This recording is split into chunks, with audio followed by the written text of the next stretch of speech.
Yo, what's up, guys? It's DLR Auto Detailing back at it again. Now, today we got a GMC 2011. Now, this car was a piece of junk.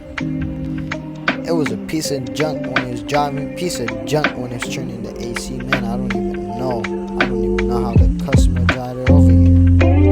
Now, this car was a driving garbage can, to be honest. As soon as I opened the door to look at how dirty it was, I just want to close it back up again and go back to my house. I don't even want to work. I'm finna quit my job at this point. If I keep getting these cars, man, I'm tired of this shit. Now, to be honest, man, this took 2 days to be honest. Oof. 2 days to clean this car. I mean, shit, what can I say? The money comes in, then that's where the customer come in. So, I hope you guys like this video. Please drop a like, follow, and peace out.